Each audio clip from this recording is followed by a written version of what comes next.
Tenemos entonces nuestro segundo capítulo, inflamación y reparación. La inflamación es la respuesta del huésped frente a una agresión. Cualquier agente que cause lesión celular puede causar inflamación en tejidos vascularizados. Hay una agresión, algo dañino para nuestro organismo que va a desencadenar la inflamación. Y el objeto de la inflamación es combatir este agente agresor, ese agente dañino. Los vasos sanguíneos son fundamentales en la inflamación. Solamente pueden inflamarse los tejidos vascularizados. Tenemos el caso de los epitelios. Ustedes saben que los epitelios no son vascularizados. También saben que el cartílago no es vascularizado. ¿Cómo se inflama? Simplemente es una extensión de la inflamación de los tejidos adyacentes que sí tienen vasos y están vascularizados.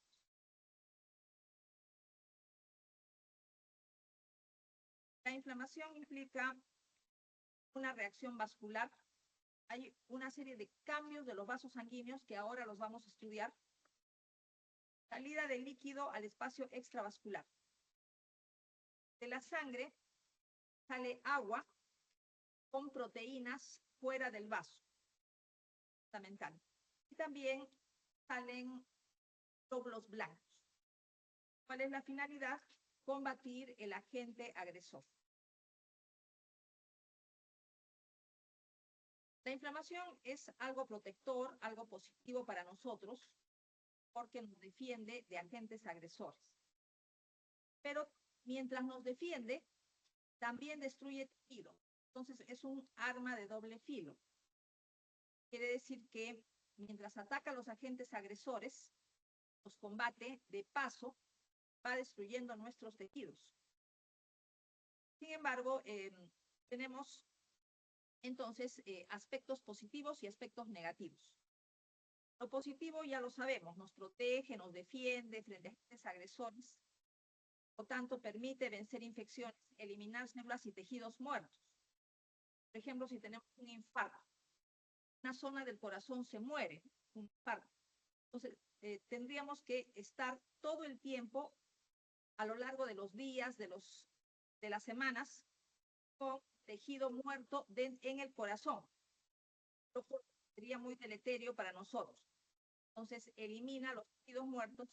En el caso de un infarto, elimina el tejido muerto y ahí queda una cicatriz, que no puede haber regeneración. También las heridas no cicatrizarían nunca. No hubiera los procesos de inflamación y reparación. Eso es lo bueno. Pero es un arma de doble filo, entonces tiene cosas buenas y cosas malas. La inflamación por sí sola puede causar toda una serie de enfermedades. Muchas enfermedades son consecuencia de fenómenos inflamatorios sin control. A veces se produce inflamación sin causa. Por ejemplo, las enfermedades autoinmunes. Nosotros no tenemos por qué atacar a nuestros tejidos. Mientras el sistema inmunológico los ataca, mientras nuestro sistema inmunológico va destruyendo nuestros tejidos por inflamación, no hay una causa en realidad. Y sin embargo, hay inflamación y destruye nuestros tejidos. Tenemos acá toda una serie de elementos importantes en inflamación. Hemos dicho que los vasos son importantes. ¿Qué partes de los vasos son importantes en inflamación? El endotelio, fundamental en inflamación. La pared muscular de los vasos sanguíneos también. Lo que está dentro del vaso, la sangre. ¿Qué elementos de la sangre son fundamentales en inflamación? Glóbulos blancos y plaquetas. Son las células. Y de las proteínas que están formando parte de la sangre, tenemos los factores de coagulación, algunas proteínas importantes en inflamación como los kinenógenos y las proteínas del complemento. Fuera del vaso, ¿qué es importante? Células como los macrófagos de los tejidos, las células cerradas de los tejidos, las células dendríticas de los tejidos, que funcionan como células centinela. sea, cuando hay un agente agresor o cuando un tejido se ha muerto. Entonces, las primeras células que reciben las señales de que hay algo negativo en nuestro organismo son estas células que están en los tejidos conjuntivos. Repito, células cebadas, macrófagos y tenemos también células dendríticas. Intervienen las fibras colágenas, fibras elásticas, fibras de reticulina, proteoglicanos. Tenemos acá toda la serie de eventos de la inflamación.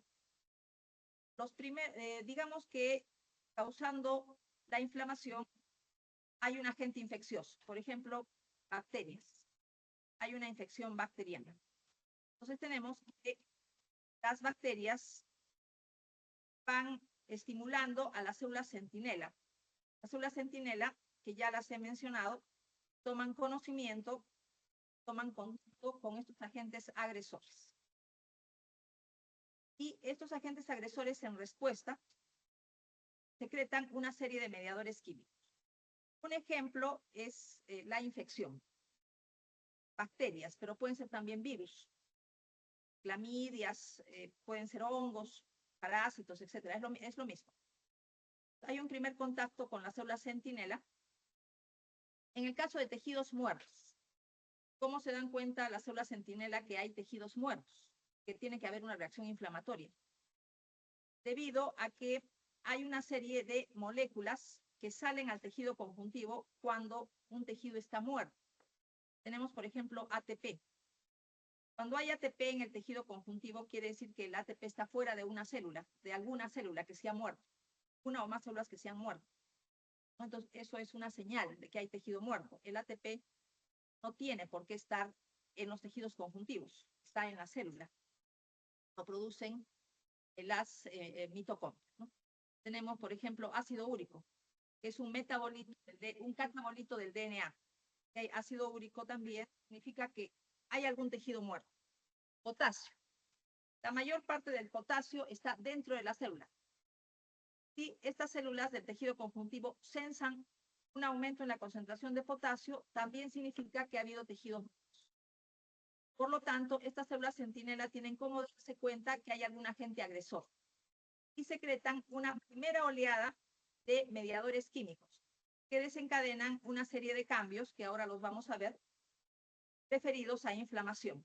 Después tenemos una segunda oleada de mediadores químicos. Hay una amplificación de la respuesta inflamatoria que se caracteriza por activación del endotelio, activación de los glóbulos blancos de la sangre.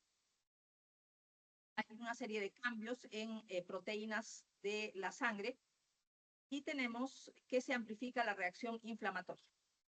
Cuando se consigue el objetivo, ingresaron bacterias a nuestro cuerpo y ya todas las bacterias resultaron eliminadas. ¿Qué es lo que queda?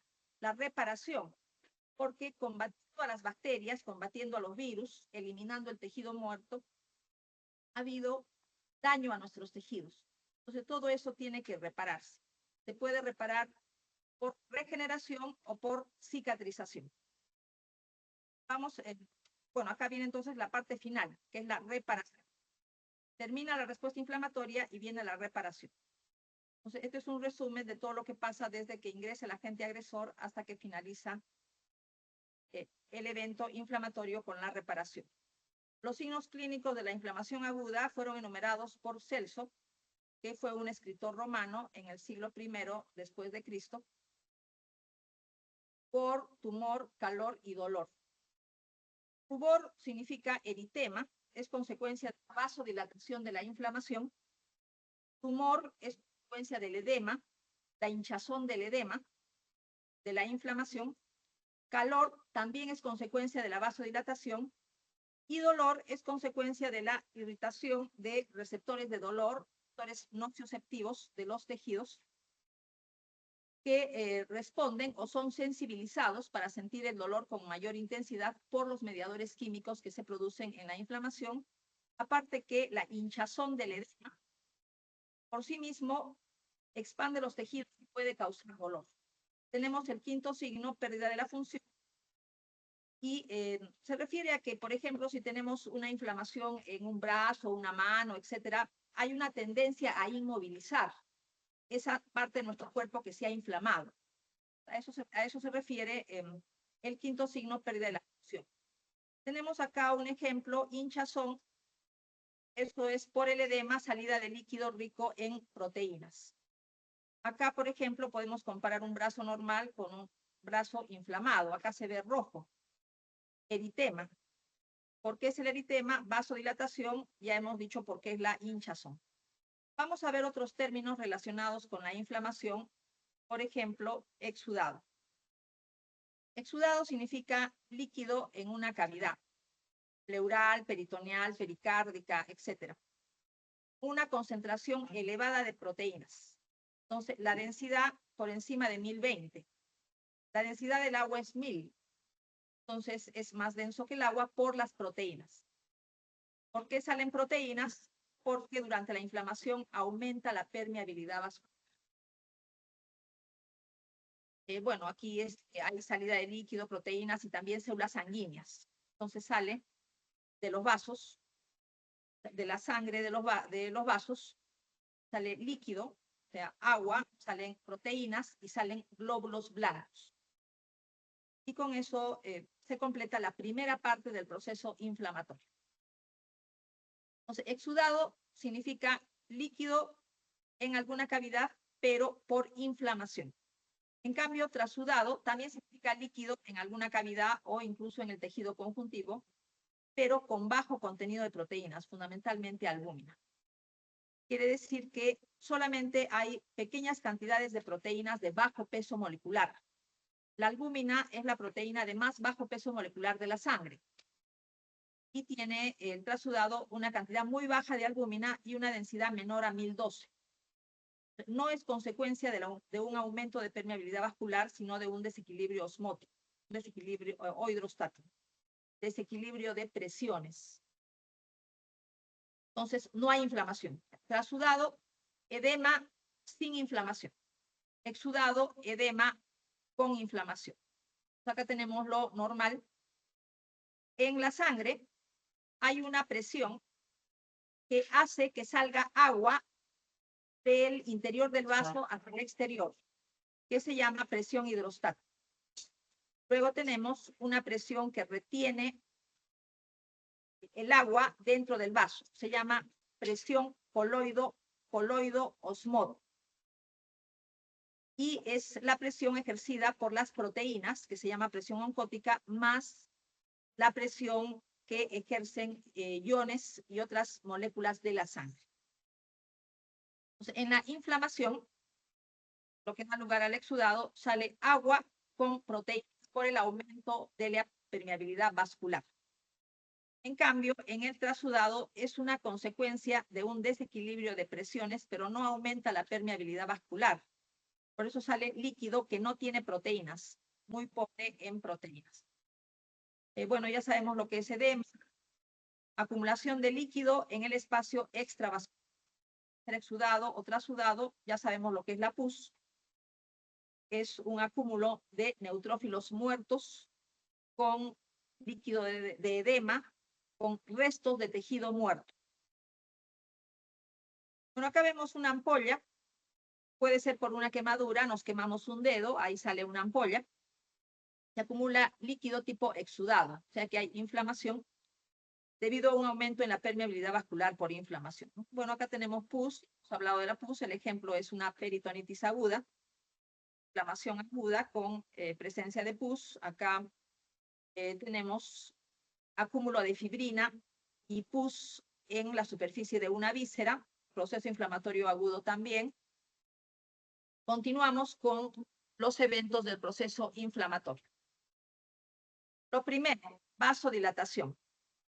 Ya saben qué significa vasodilatación. Aumenta el calibre de las arteriolas precapilares, vénulas, y se abren nuevos lechos capilares en el tejido. La vasodilatación produce calor y rubor. Produce la dilatación del músculo liso vascular por sustancias producidas durante la inflamación. Estas sustancias producidas durante la inflamación se llaman mediadores inflamatorios. Entonces vemos un calibre normal de, por ejemplo, una arteriola precapilar, de los capilares y de la vénula postcapilar, y la vasodilatación, eso aumenta. Entonces, es un evento de la inflamación, pero hay otros eventos. Sale agua hacia afuera del vaso, salen proteínas y salen glóbulos blancos. Entonces, aquí tenemos la comparación de la inflamación con lo que es el lecho capilar normal desde la arteriola precapilar hasta la vénula postcapilar. ¿Por qué tienen que salir las células, los glóbulos blancos? Porque tienen que caminar por el tejido conjuntivo para dirigirse hacia el sitio donde se halla el agente agresor.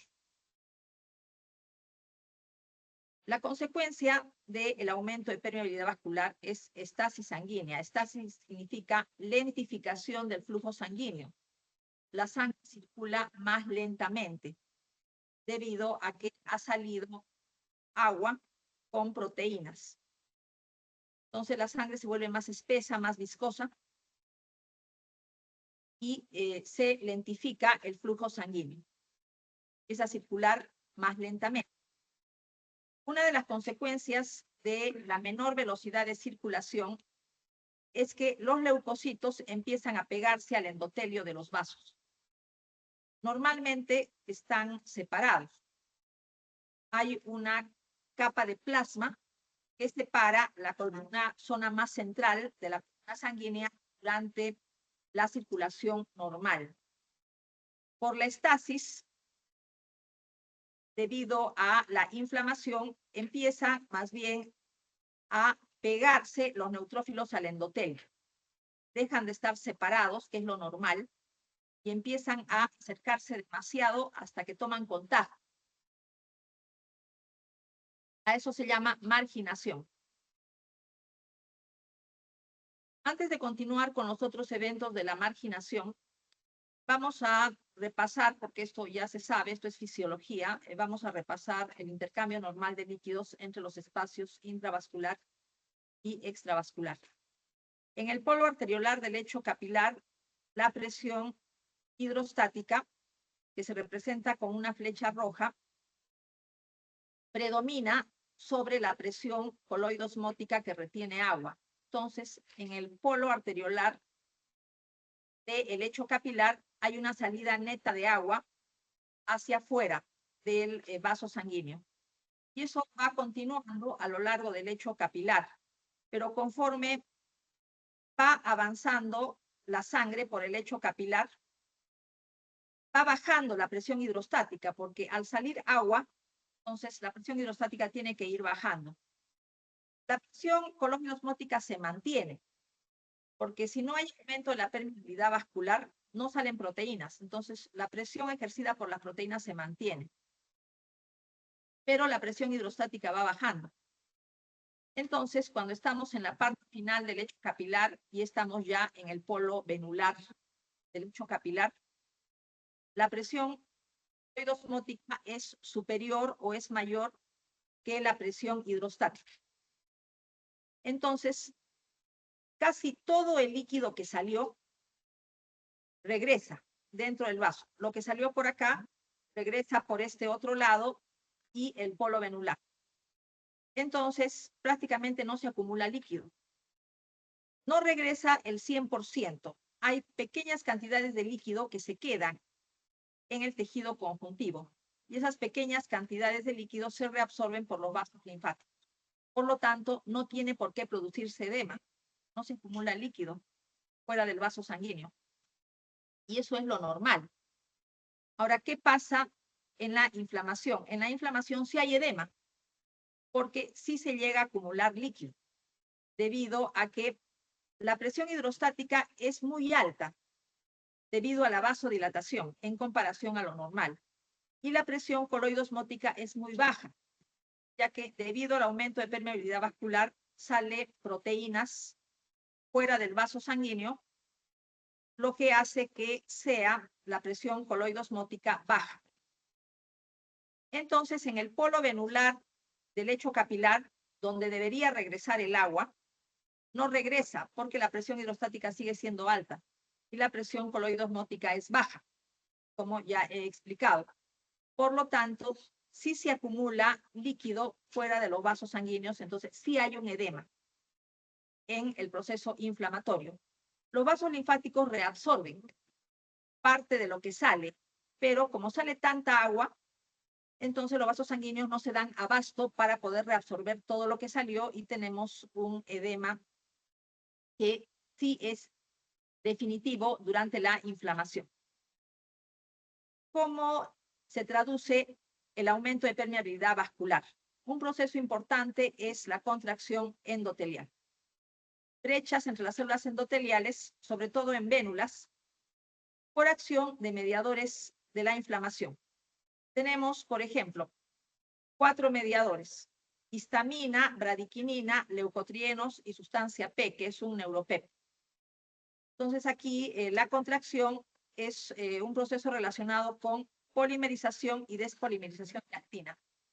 Normalmente los bordes de las células endoteliales tienen que estar bien pegadas, no deben haber espacios. Sin embargo, en la inflamación se forman espacios, hay separaciones entre los bordes de las células endoteliales. Por eso decía que se abren brechas por acción de los mediadores inflamatorios. La célula endotelial se achica, se contrae. Hay procesos de polimerización y despolimerización de actina en los bordes de la célula endotelial y la célula se contrae y deja espacios a nivel de las uniones intercelulares. Y por esos espacios sale líquido rico en proteínas, adelante, que produce el aumento de la permeabilidad vascular. Otra causa del edema es lesión endotelial directa. Se produce una necrosis y desprendimiento de la célula endotelial. Por ejemplo, en una quemadura. En una quemadura se quema todo el tejido, también los vasos. Por lo tanto, en una quemadura ya no hay brechas. Simplemente, en cualquier parte del citoplasma de la célula endotelial necrótica, se va a producir salida de líquido rico en proteínas, ¿no? Porque ha habido una necrosis en una quemadura, como ya sabemos, se quema todo. Se quema el epitelio, se quema el tejido conjuntivo, se queman los vasos, etc. Entonces tenemos, también puede ser consecuencia de toxinas, sobre todo quemaduras, fácil de comprender, agentes químicos. Si nos cae ácido en la piel, un ácido o algún químico tipo álcali fuerte, se va a quemar todo, se va a quemar la piel, los vasos, etc. Y por lo tanto va a salir líquido rico en proteínas por cualquier parte del citoplasma de la célula endotelial necrótica. Y también estos vasos con las células endoteliales necróticas pueden terminar en trombosis, pueden trombosarse. Tenemos un tipo de edema especial que se llama extravasación prolongada retardada. Quiere decir que el edema no es inmediato, como sucede en otros tipos inflamatorios. Generalmente, en el proceso inflamatorio, el edema es desde el comienzo, desde que aparece el estímulo. Pero en este caso aparece a partir de las 2 horas de producido el agente agresor, ¿no? Y sucede en ménulas y capilares también. Un ejemplo es la radiación ultravioleta. Si nosotros nos exponemos en la playa por muchas horas a un sol fuerte, entonces va a haber un daño, pero el edema no es inmediato, sino empieza entre 2 y 12 horas. Lo mismo si hay daño por radiación de tipo X, toxinas bacterianas, quemaduras físicas de otro tipo, pero leves a moderadas, están relacionadas con la contracción endotelial y lesión endotelial, pero leve, no una lesión endotelial tan grave que cause la necrosis de las células endoteliales. También los leucocitos pueden causar lesión endotelial, pero eso es ya más adelante a lo largo del proceso inflamatorio, conforme avanza el proceso inflamatorio. Ya sabemos que los leucocitos tienen cómo dañar los tejidos, produciendo radicales libres y en sus lisosomas tienen enzimas hidrolíticas. Este daño sucede en vénulas y capilares del glomérulo y alveolo pulmonar. Durante la marginación se acercan los neutrófilos al endotelio y los neutrófilos tienen capacidad de daño mediante la producción de radicales libres y liberación de las enzimas de los lisosomas. Entonces, esto sucede en vénulas capilares pulmonares, una respuesta tardía, no es inmediata, y puede tener larga duración. Pero igual, hay daño al endotelio, puede haber contracción endotelial, se abren brechas, por ahí sale el líquido rico en proteínas, que da lugar al edema inflamatorio. Puede salir líquido mediante transitosis, a través de un citoplasma endotelial intacto. Se forman unas vacuolas interconectadas, se llaman organelas vesículo-vacuolares, cerca de las uniones intercelulares. Entonces, tenemos que pueden haber uniones intercelulares intactas, hay las brechas que les estoy hablando, pero por pinocitosis se puede formar una vacuola mediante la cual capta un poco de líquido de la sangre, ¿no? Este líquido pasa a una vacuola, pero se van formando otras vacuolas a lo largo del citoplasma, se forma como una columna de vacuolas. Entonces, el agua pasa por estas vacuolas de dentro del vaso hacia afuera del vaso. Este es otro mecanismo de edema y se llama transitosis. Sucede en vénulas y es consecuencia, por ejemplo, por mediadores de inflamación como el factor de crecimiento endotelial vascular, histamina y otro. Extravasación de leucocitos. Los leucocitos deben salir de los vasos y acudir al sitio donde se encuentra el estímulo inflamatorio para eliminar el agente agresor y el tejido muerto según sea la causa de la inflamación. Un esquema muy sencillo para ilustrar vasodilatación. El calibre del vaso aumenta. Vasodilatación aumenta la permeabilidad vascular, sale agua, pero también salen proteínas, como albúmina, que se representa con unas bolas amarillas, o fibrinógeno representado por unas bolas rosadas. Fibrinógeno tiene mayor peso molecular que la albúmina. Entonces, cuando sale fibrinógeno fuera de los vasos sanguíneos, quiere decir que el proceso inflamatorio es más grave. Y salen células blancas, primero neutrófilos, polimorfonucleares. Es lo primero que sale fuera del vaso. A eso se llama diapedesis. Hemos hablado de la contracción endotelial para que se produzcan espacios entre las células endoteliales y por ahí salga libremente el agua con las proteínas. Regresamos a la marginación, que ya sabemos lo que es, ¿no? Significa que se pega el neutrófilo endotelio por pérdida de líquido intravascular, por la estasis, que significa lentificación del flujo sanguíneo. Se pegan al endotelio y después empieza el proceso que se llama rodamiento. Entonces el neutrófilo empieza a rodar, empieza a movilizarse.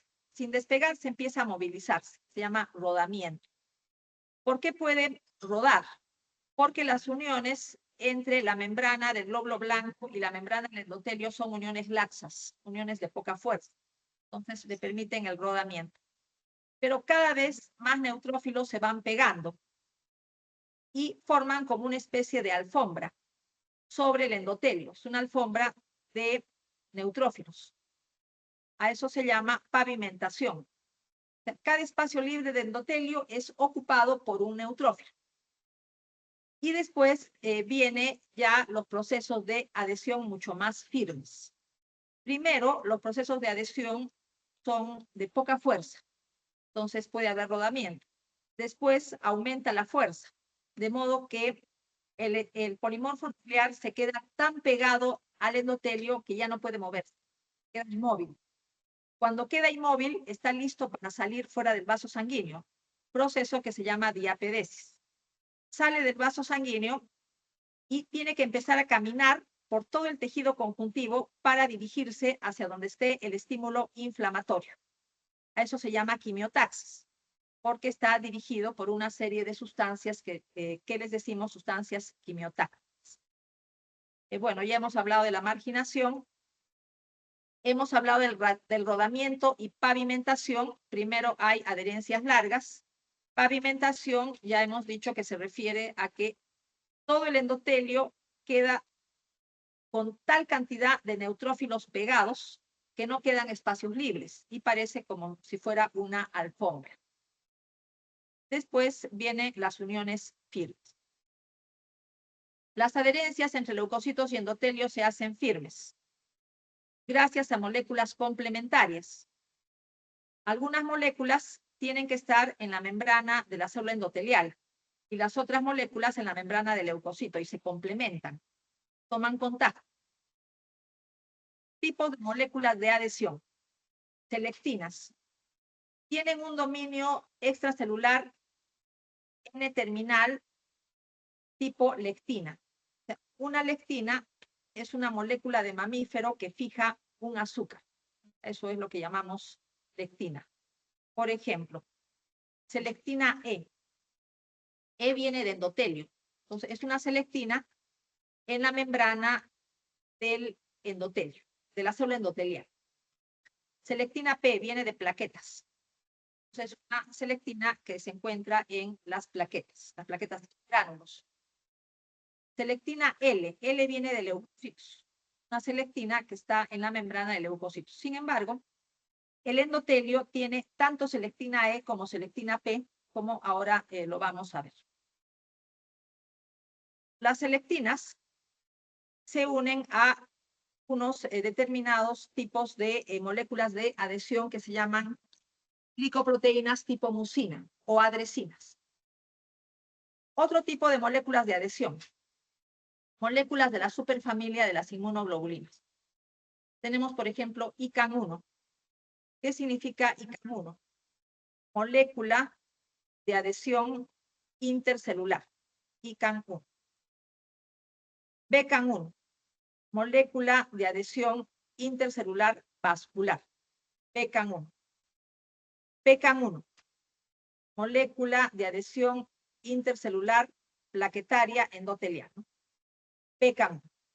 Son 3 ejemplos de este tipo de moléculas de adhesión y se les dice superfamilia de las inmunoglobulinas porque tienen una estructura bioquímica parecida a la de los anticuerpos. No son anticuerpos. Son moléculas de adhesión, pero bioquímicamente se parecen. Por eso forman una gran familia. Integrinas.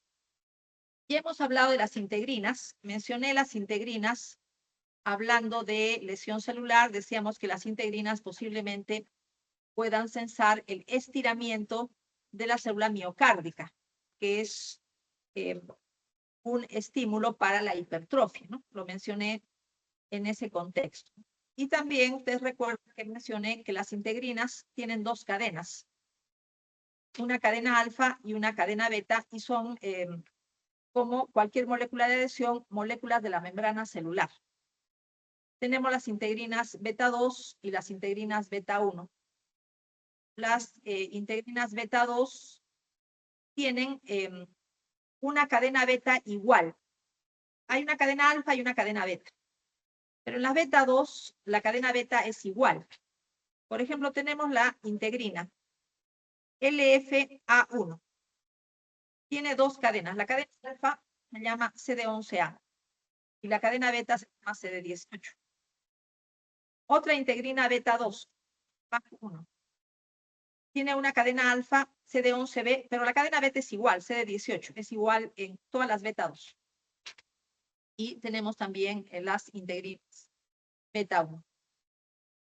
Glicoproteínas tipo mucina, que son las que se unen a selectinas. Por ejemplo, heparansulfato, por ejemplo, glican1. Interviene en la penetración del linfocito en el ganglio linfático. Algunas moléculas de adhesión se expresan de mayor intensidad en un proceso inflamatorio, pero hay otras que se expresan normalmente porque están implicadas en la distribución de células en los diferentes tipos de tejidos. Por ejemplo, glican1 interviene en la penetración del linfocito en el ganglio linfático. Se expresa en el endotelio de vénulas del endotelio alto. Entonces, la membrana del endotelio, de vénulas de endotelio alto del ganglio linfático tiene glican1 y el linfocito tiene en su membrana selectina L. Entonces, hay una interacción entre glican 1 y selectina L que permite que los linfocitos pasen de la sangre al ganglio linfático, lo cual es un movimiento normal. Entonces, no todas las moléculas de adhesión están relacionadas con inflamación. También hay moléculas de adhesión que son normales y que se necesitan para la distribución adecuada de las células en los diferentes tipos de tejidos cuando salen de la sangre. Las selectinas, por medio de la función extracelular tipo lectina, que es la parte que se une a carbohidratos, se unen a las glicoproteínas tipo mucina. Entonces, selectinas se une a glicoproteínas tipo mucina. En una célula debe haber, en la membrana de una de las células debe haber selectina y en la membrana de la otra célula tiene que haber glicoproteínas tipo mucina para que haya la unión intercelular. Estas glicoproteínas tipo mucina tienen oligosacáridos con residuos de ácido ciálico. Tienen gran cantidad de ácido ciálico. Las integrinas se unen a moléculas de adhesión de la superfamilia de las inmunoglobulinas. Por ejemplo, BK1 se une a integrinas beta 2. BK1 se une a integrinas beta 1. Entonces, tenemos que en la membrana del leucocito empiezan a expresarse moléculas de adhesión y en la membrana del endotelio también. Por lo que cuando el neutrófilo se pega al endotelio, hay interacciones entre estas moléculas de adhesión que primero son laxas, después son firmes y después permiten que el neutrófilo pueda salir del vaso sanguíneo, lo que se llama diapedesis, para irse al tejido conjuntivo y empezar a movilizarse hasta llegar a donde está la concentración máxima de estímulos quimiotácticos con la finalidad de combatirlos. Al comienzo, un endotelio normal expresa baja cantidad de moléculas de adhesión, baja cantidad. Cuando hay inflamación, o sea, actúan mediadores inflamatorios, el endotelio se activa y cada vez empiezan a aparecer mayor cantidad de moléculas de adhesión. Lo mismo pasa con el neutrófilo. Su membrana empieza a expresar cada vez más moléculas de adhesión, consecuencia de los mediadores inflamatorios. A eso se llama inducción de moléculas de adhesión. Tenemos dos fenómenos en las células endoteliales. Un fenómeno es la redistribución de selectina P desde cuerpos de Weibel-Palade. Estos cuerpos de Weibel-Palade son unas organelas típicas de la célula endotelial que tienen selectina P. Y esta selectina P pasa de las organelas a la membrana por acción de mediadores de la inflamación, tales como histamina, trombina, factor activador plaquetario. Entonces, selectina P pasa de los cuerpos de Weibel-Palade a la membrana. Tenemos también que empieza a sintetizarse mayor cantidad de moléculas de adhesión. O sea, de tener moléculas de adhesión, cuando hay activación por mediadores de inflamación, por ejemplo, factor de necrosis tumoral, interleuquina 1, empiezan a sintetizarse moléculas de adhesión que empiezan a aparecer en la membrana de la célula endotelial, listas para unirse con los neutrófilos que se van acercando. También esta unión intercelular entre moléculas de adhesión de la membrana del neutrófilo y la membrana de la célula endotelial puede tener poca fuerza, pero después se hacen muy fuertes, a tal punto que el neutrófilo queda pegado y no puede moverse en ningún sitio. No puede rodar, solo pueden rodar al comienzo. Después quedan inmóviles y al quedar inmóviles están listos para salir del vaso. A eso se llama aumento de avidez de integrinas, aumento de la fuerza de fijación de integrinas. ¿Y quién causa el aumento en la fuerza de fijación de integrinas? Unos mediadores de la inflamación que se llaman quimiosinas. Como se llaman quimiosinas, podemos deducir que intervienen en la quimiotaxis, ¿no? Por eso se llaman quimiosinas. Intervienen en la quimiotaxis, pero también aumenta la fuerza de fijación de integrinas, lo que prepara al leucocito para la diapedesis. Entonces, hay cambios conformacionales en las integrinas, cambios bioquímicos que hacen que se pegue con fuerza. Y ahora eso, quimiosinas. Las quimiosinas actúan sobre unos receptores de la membrana celular que se llaman receptores de 7 tramos, que ahora los vamos a ver con un poco mayor de detenimiento. Después, ¿qué sigue? Después de que se pegan con fuerza. Se pegan con fuerza, ¿cuál es el paso siguiente? La salida. Transmigración o diapedesis. ¿No? Sucede a nivel de uniones interendoteliales. El neutrófilo se abre paso entre las uniones, entre las células endoteliales, choca con la membrana basal del endotelio, por ejemplo, en vénulas, choca con la membrana basal que está en la vénula, tiene que utilizar colagenasas para degradar esa membrana basal. Intervienen aquí unas moléculas de adhesión homotípicas que son el APCAM1, ¿no? Que ya les he explicado lo que significa molécula de adhesión intercelular plaquetaria endotelial. Pero son homotípicas. Quiere decir que PCAM1 de la membrana del neutrófilo se une a PCAM1 de la membrana del endotelio. O sea, son iguales. En cambio, los otros tipos de interacción no son iguales. Integrinas, una integrina de la membrana de una célula no se une a la integrina de la membrana de otra célula, sino se une a moléculas de la superfamilia de las inmunoglobulinas, pero en PCAM1 sí son moléculas iguales.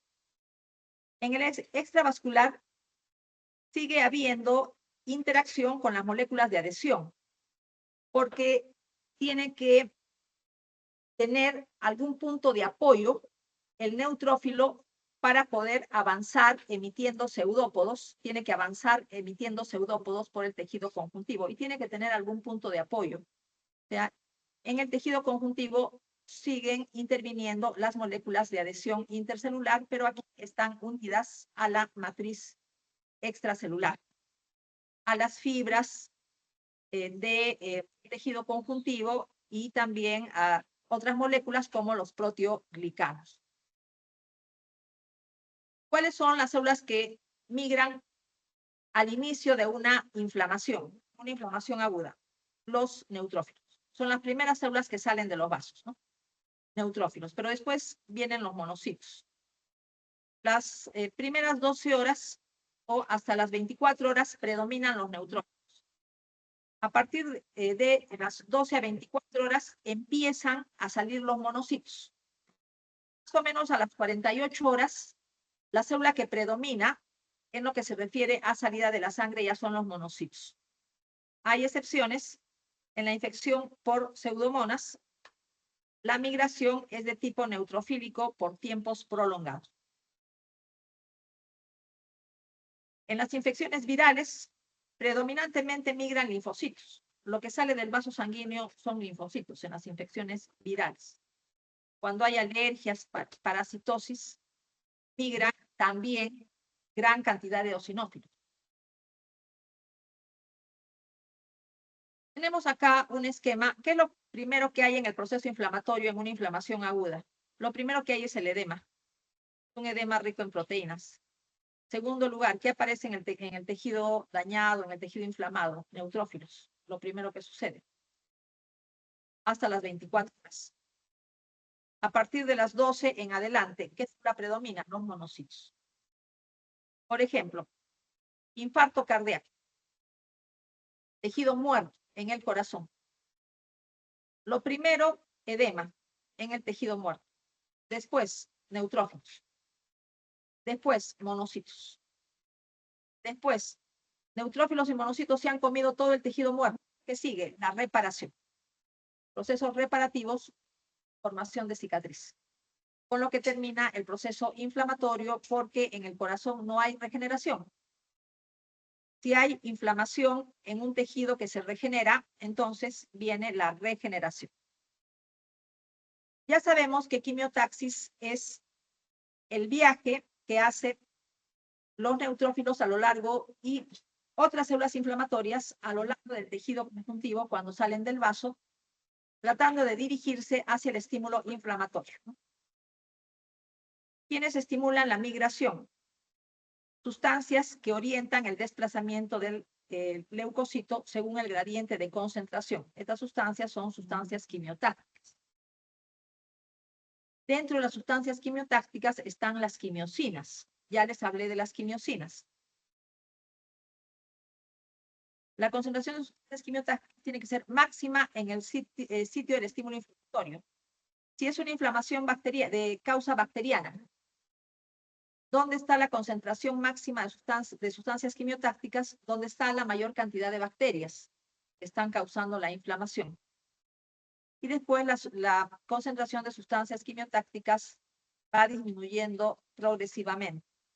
Tenemos sustancias quimiotácticas exógenas, como productos bacterianos, péptidos con un extremo de N-formilmetionina y lípidos, pero tenemos lípidos bacterianos o lípidos de pared de hongos, etcétera, ¿no? Estas sustancias tienen que ser bacterianas, por eso son quimiotácticas exógenas. Péptidos con un extremo de N-formilmetionina, solo lo tienen las bacterias. Nosotros tenemos algunos péptidos con metionina al inicio, por ejemplo, en el DNA mitocondrial, ¿no? Que codifican, ¿no? Péptidos con metionina como aminoácido inicial en el DNA mitocondrial, pero no tenemos esta terminación N-formilmetionina, que es típica de bacterias. Sustancias quimiotácticas endógenas, mediadores de la inflamación que sirven como quimiotácticos. Componente C5A del complemento, leucotrieno B4, quimiosinas. Ejemplo de quimiosina, la interleuquina 8. Es una quimiotáctica específica de neutrófilos. Los agentes quimiotácticos actúan sobre receptores. No tienen que actuar sobre el neutrófilo. En la membrana del neutrófilo hay unos receptores de 7 tramos acoplados a proteínas G. ¿Qué significa eso? Que en la membrana del neutrófilo hay unos receptores que que tienen forma de un resorte. La proteína receptora tiene forma de un resorte. Entra y sale de la membrana 7 veces. Se les llama receptores de 7 tramos. Y por dentro están acoplados a proteínas G. Se dice receptores de 7 tramos acoplados a proteínas G. Y son receptores, por ejemplo, para quimiosinas, ¿no? Eso ya les lo he mencionado. También son receptores para quimiotácticos exógenos, como péptidos con N-formilmetionina y lípidos bacterianos. Entonces, ejercen una línea de reacciones químicas donde intervienen segundos mensajeros en el citosol para terminar con procesos que hacen que el neutrófilo se movilice. ¿Cómo se movilizan los neutrófilos en el tejido conjuntivo? Ya sabemos, emitiendo pseudópodos. Para la emisión de pseudópodos, tiene que haber primero un polo de avance. Se emite un pseudópodo hacia la sustancia quimiotáctica, según el gradiente de concentración.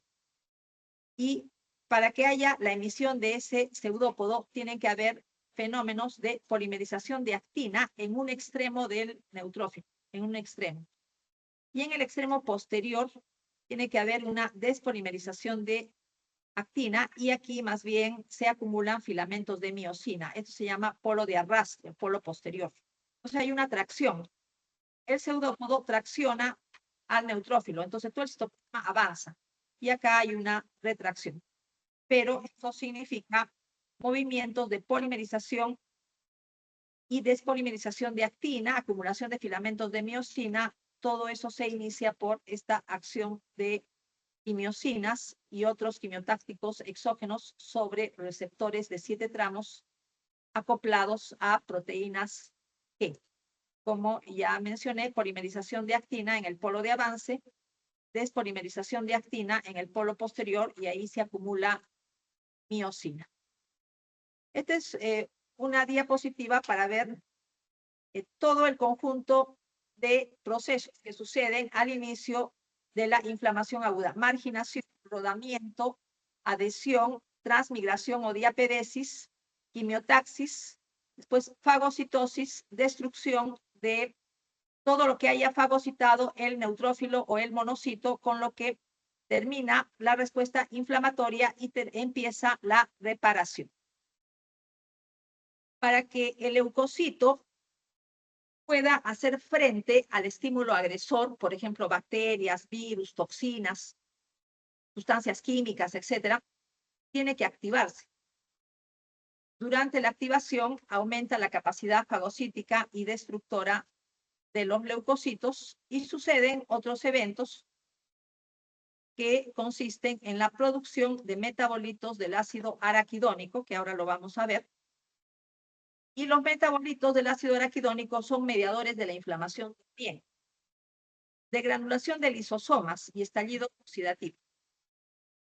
Las enzimas de los lisosomas del neutrófilo y del monocito van a destruir al material fagocitado y durante el estallido oxidativo se producen moléculas adicionales que también van a destruir todo lo que el leucocito fagocita.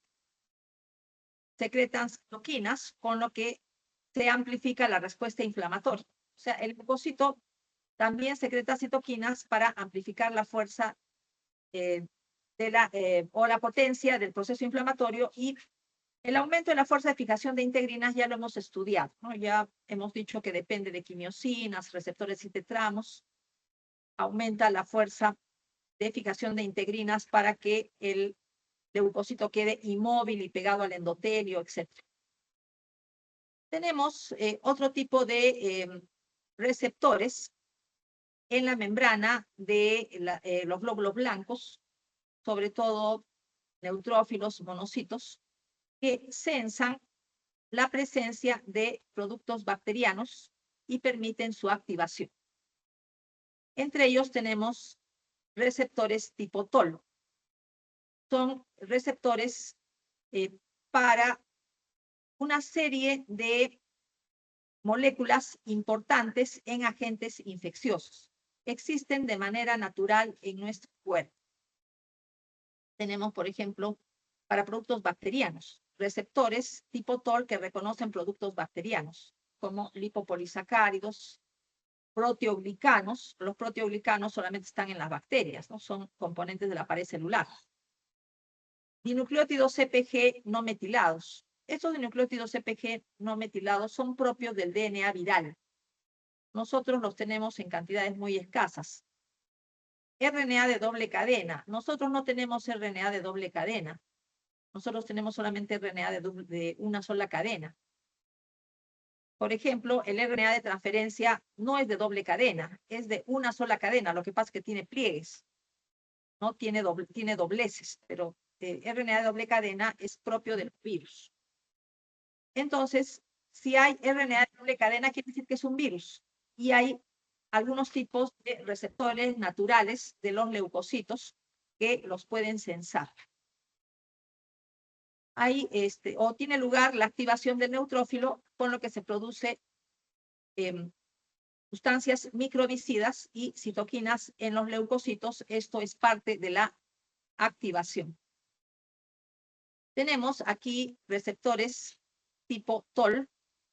Los receptores tipo TOL, ¿no? Tienen un componente que se llama CD14, que puede estar pegado a la membrana celular o puede estar libre. Y hay una segunda parte de la molécula, el receptor es todo el conjunto, y una parte del receptor está fuera de la célula, otra parte está dentro de la membrana y otra parte está dentro de la célula, para desencadenar una serie de reacciones en el interior del citoplasma del neutrófilo para su activación.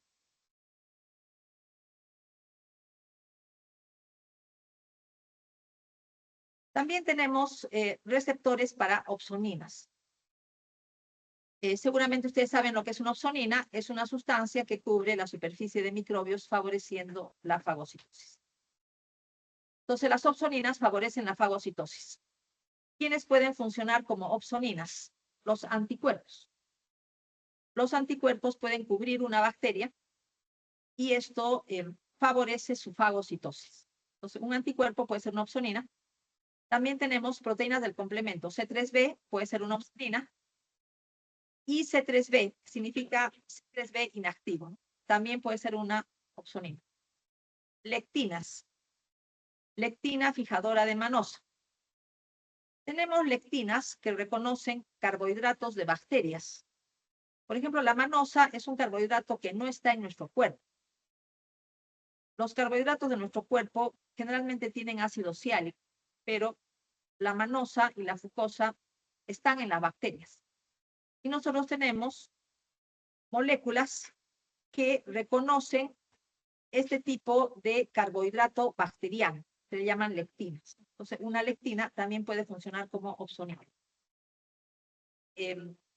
Tenemos también las lectinas en las membranas de los neutrófilos. Tenemos aquí, bueno, acá sí podemos tener el esquema de una lectina, ¿no? Una lectina fijadora de manosa que puede haber fijado, si consideramos esto como una bacteria, que se ha unido a algún carbohidrato bacteriano. Entonces puede contribuir con la activación del neutrófilo.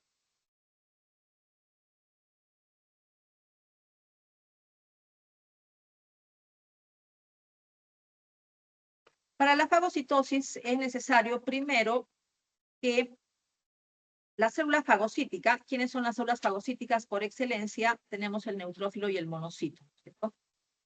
Entonces, lo primero que tiene que hacer es pegarse a lo que quiere fagocitar.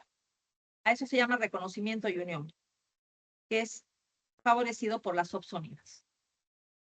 Luego, esa bacteria tiene que quedar dentro del citoplasma para que se complete la fagocitosis, lo que se llama interiorización.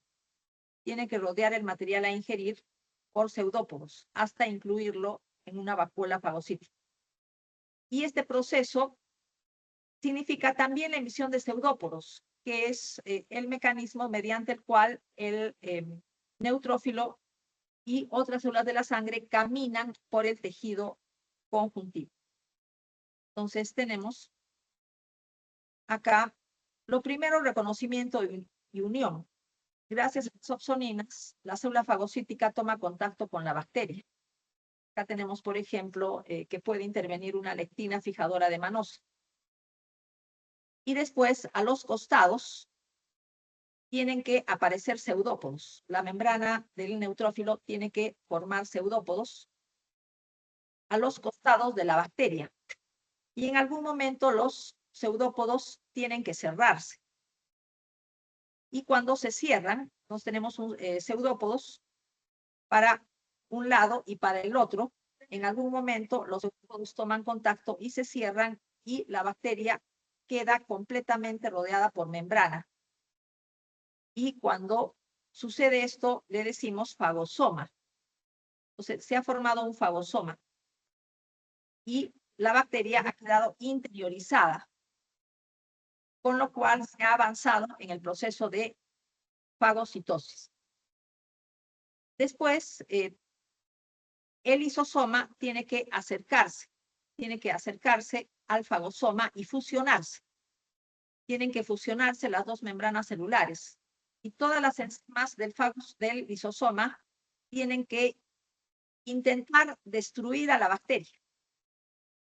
Pueden conseguirlo como pueden no conseguirlo. O sea, la bacteria sigue viva a pesar de resistiendo las enzimas hidrolíticas del lisosoma. Entonces vienen pasos adicionales. Se tienen que sintetizar moléculas adicionales para destruir esta bacteria que se resiste a ser destruida. Y aquí interviene el estallido oxidativo. Entonces, vamos a ver lo que pasa después de la interiorización. Ya hemos visto lo que pasa. Se forma el fagolisosoma y puede ser insuficiente las enzimas hidrolíticas del lisosoma para destruir a la bacteria y viene el estallido oxidativo para producir sustancias tipo radical libre derivado del oxígeno y otras sustancias microbicidas para completar la muerte bacteriana. muerte de lo que se ha fagocitado. Entonces, por ejemplo, ¿qué radicales libres se forman? Se forma ion superóxido, O2 con una carga negativa por medio de una enzima que se llama la enzima NADPH oxidasa. Se forma esta enzima durante el estallido oxidativo. El ion superóxido intenta atacar a la bacteria. Hace el intento de atacar a la bacteria. Puede ser que contribuya con su muerte, como puede ser que no lo haga. Entonces se siguen generando más radicales libres. Del ion superóxido se generan otros radicales libres más. Tenemos el agua oxigenada y el radical libre hidroxilo, que es un radical más fuerte que el ion superóxido, más eficiente matando bacterias. La NADPH oxidasa solo se forma durante el estallido oxidativo. Normalmente es inactiva. ¿Por qué es inactiva? Porque es una proteína que tiene muchas subunidades, 7 subunidades que tienen que ensamblarse y normalmente están separadas. Solamente se unen para el estallido oxidativo y después se vuelven a separar. Se forman la NADPH oxidasa completa en la membrana del fagocitosoma, fagolisosoma. Algunas unidades están en el citosol, otras están en la membrana plasmática, pero están separadas. Durante el estallido oxidativo sucede el ensamblaje completo de la NADPH oxidasa en la membrana del fagolisosoma para formar ion superóxido. Y a partir de ion superóxido, como ya dije, se genera también agua oxigenada y ion hidroxilo, que contribuyen con la muerte bacteriana. Tenemos además que la enzima mieloperoxidasa del neutrófilo actúa sobre el agua oxigenada y en presencia de un haluro como el ion cloro, dan lugar a la formación del ion hipoclorito que procede del ácido hipocloroso. El ácido hipocloroso es la lejía, como ustedes saben, es la lejía que usamos en la limpieza de la casa. Entonces tenemos acá, por ejemplo, la formación de ion superóxido. Formación de ion superóxido por NADPH oxidasa que se forma en la membrana del fagolisosoma.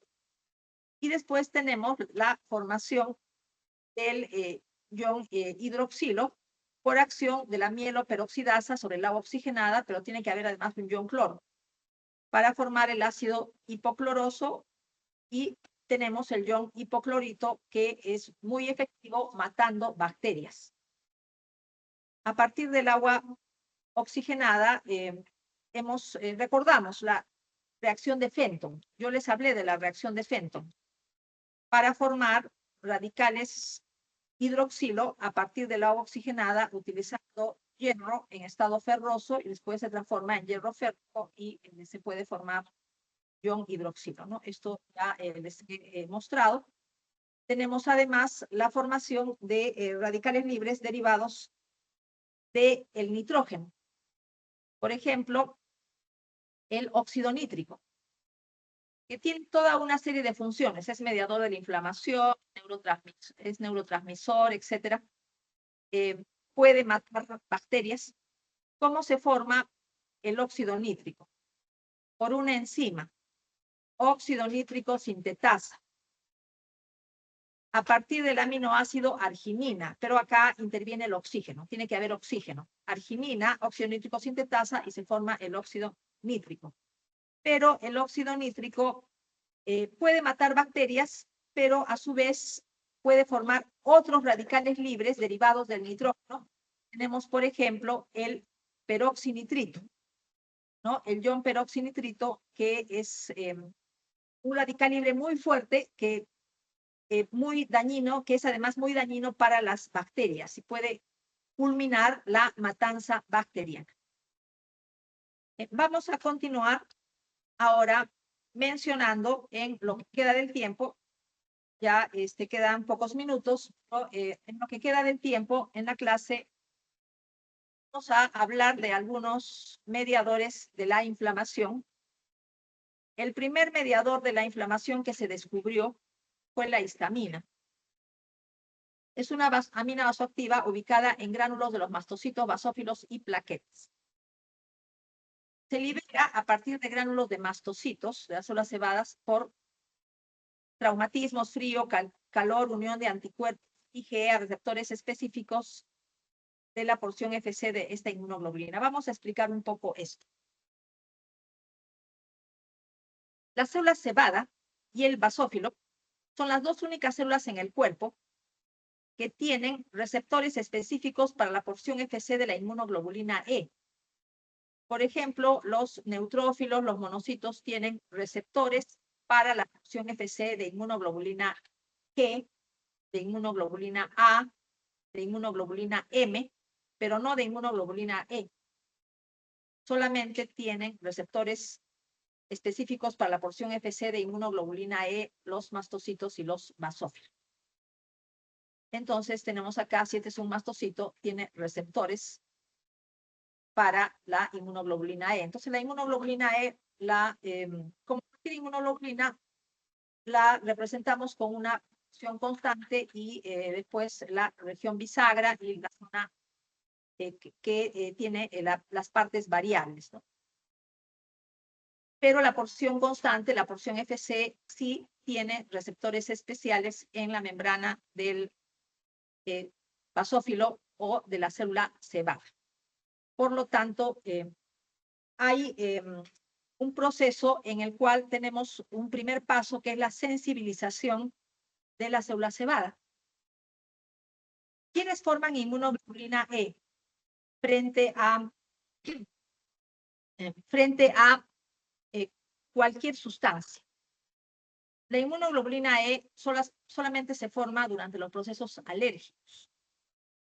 Ejemplo, alergia al polen de las flores. La mayoría de nosotros no tiene alergia al polen de la flor, la mayoría. Respiramos polen, el polen de las flores no nos hace ningún daño. Pero algunas personas, frente al polen de las flores, desencadenan una reacción inmunológica alérgica. Algunas personas. Y por lo tanto fabrican inmunoglobulina E frente al polen de las flores. Por lo tanto, si respiran polen, fabrican inmunoglobulina E y esta inmunoglobulina E se coloca en los receptores específicos, en la célula cebada. ¿Qué pasa si nosotros volvemos a respirar 2 veces, 3 veces, 4 veces polen de las flores? No nos pasa nada. Pero la segunda vez que un alérgico al polen de las flores vuelve a respirar polen, ya está sensibilizado. Entonces, el polen que ingresa por segunda vez, es respirado por segunda vez a esta persona alérgica, tropieza con anticuerpos específicos que ya están colocados sobre sus receptores específicos. Hay una reacción antígeno-anticuerpo en una persona ya sensibilizada. Los mastocitos ya están sensibilizados. Se produce la reacción antígeno-anticuerpo con el entrecruzamiento de estos receptores. Lo que sucede es una desestabilización de la membrana de la célula cebada y todos los materiales que estaban empaquetados en los gránulos de la célula cebada son liberados hacia el exterior. Y dentro de estos gránulos había mediadores de la inflamación como la histamina. Entonces tenemos una reacción inflamatoria de origen alérgico.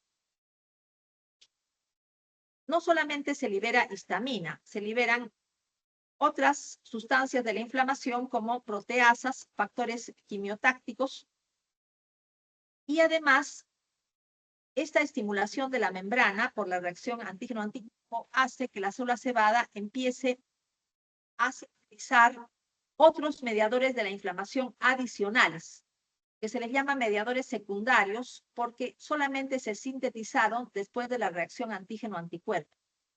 Los que se liberaron al comienzo ya estaban empaquetados en gránulos de la célula cebada y se llaman mediadores primarios de la inflamación. Los otros que se sintetizan después se llaman mediadores secundarios. Tenemos metabolitos del ácido araquidónico como leucotrienos, prostaglandinas y otros derivados de la membrana celular como factor activador plaquetaria. Tenemos también el sistema del complemento. El sistema del complemento consiste en mediadores de la inflamación que se originan de proteínas plasmáticas, o sea, proteínas que están circulando en la sangre. Ustedes ya han estudiado en qué consiste el complemento. Vamos a repasar un poco de complemento para recordar. Complemento es un conjunto de 20 proteínas del plasma que se hallan en forma inactiva. Ustedes saben que se van activando de manera secuencial. Un grupo de ellas se numera del 1 al 9, C1, C2, C3 hasta el 9. Este sistema del complemento se activa por medio de 3 vías. Tenemos la vía clásica, activada por la reacción antígeno-anticuerpo. Tenemos la vía alternativa, que está activada, por ejemplo, por acúmulos de polisacáridos complejos, sustancias tóxicas como el veneno de serpientes, etc. Y también tenemos la vía de las lectinas. Tenemos 3 formas de la activación del sistema del complemento que da lugar a una serie de mediadores de la inflamación, como por ejemplo C5A y C3A, que se les llama anafilotoxinas. Decíamos que C3A y C5A pueden actuar de manera directa sobre la pared de los mastocitos para producir su degranulación.